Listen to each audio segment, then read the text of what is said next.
Once, in a forgotten valley cradled by jagged mountains and whispering forests, there stood a castle so old it seemed to grow from the earth itself. Its spires clawed at the sky, and its walls were draped in ivy that shimmered with a strange, silvery glow.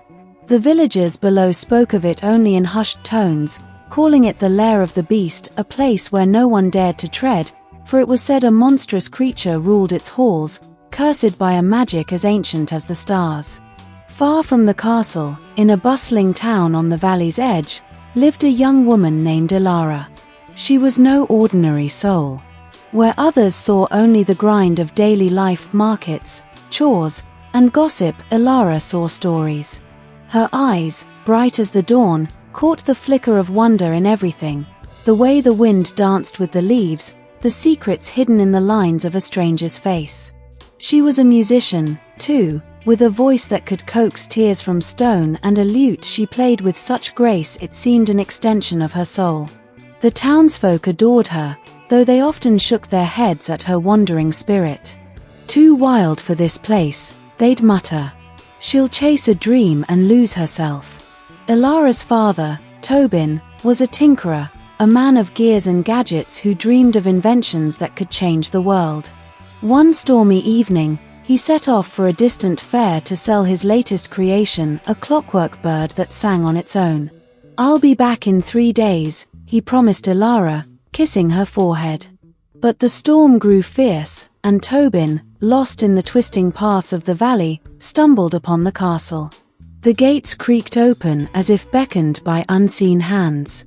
Desperate for shelter, Tobin entered, marveling at the grandeur within, chandeliers that glowed without flame, tapestries that shifted like living paintings.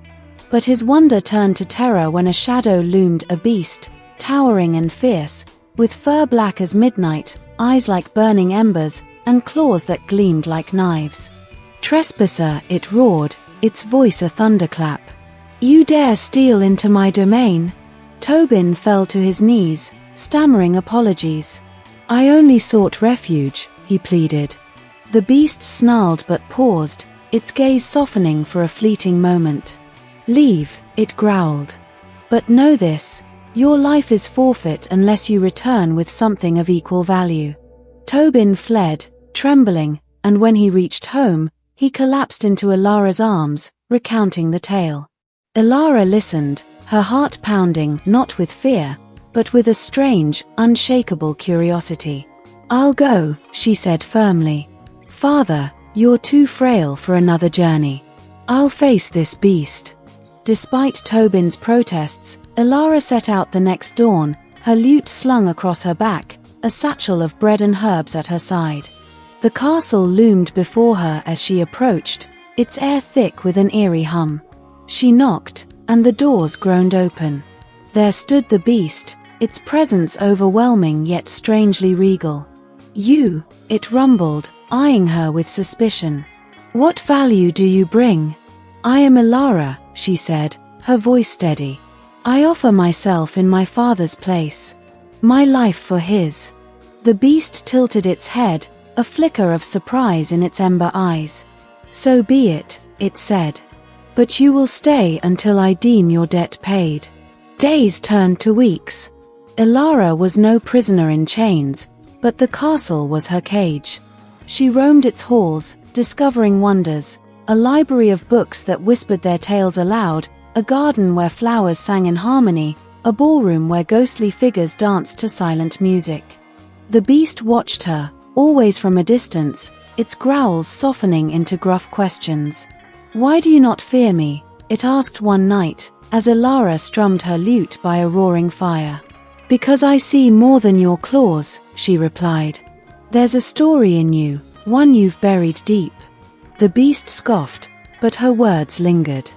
Over time, a fragile bond grew. Elara sang to the castle's enchanted objects, a candelabra with a sharp wit, a clock that fretted over time, and they, in turn, revealed fragments of the beast's past. Long ago, it had been a prince named Kael, proud and selfish, cursed by a wandering bard he'd wronged. "He mocked my song," the candelabra whispered, "so I wove a spell. He'd wear this form until he learned to hear the beauty in another's soul. Elara began to see Kael beneath the fur and fangs, not a monster, but a man trapped by his own mistakes. She sang to him, her melodies weaving tales of hope and redemption. Slowly, the beast Kael joined her, his rough voice blending with hers in a duet that echoed through the castle. The walls seemed to brighten, the ivy's glow deepening with each note. But the world outside was not still. Tobin, guilt-ridden, rallied the townsfolk, claiming the beast had stolen his daughter. A hunter named Gavric, brash and eager for glory, led the charge, armed with torches and blades. They stormed the castle just as Elara and Kael stood in the garden, her hand resting on his clawed one, a song of unity on their lips. The battle was chaos. Gavric's spear grazed Kael, and Elara's scream pierced the night. As Kael fell, bleeding silver onto the earth, Elara knelt beside him, her voice rising in a desperate, haunting melody. The castle trembled, the garden's flowers blazing with light. Her song wasn't just sound, it was her heart, her belief in him, poured into every note. And then, a miracle. The curse shattered like glass. Kael rose, human once more, his eyes no longer embers but a warm hazel, his face rugged yet kind. The enchanted objects cheered, freed as well, the candelabra a wiry man, the clock a plump woman with a nervous laugh. Gavric and the townsfolk froze, awestruck, as the castle's glow bathed the valley in dawn-like radiance. Kael took Elara's hand. "You saw me," he said, voice soft. "You sang me back to life." "And you listened," she replied, smiling. They returned to the town together, not as captor and captive, but as equals. The castle remained, no longer a lair but a haven, its doors open to all who sought wonder. Elara's songs filled the valley, tales of a beast who became a man, and a beauty who found her strength in the wild.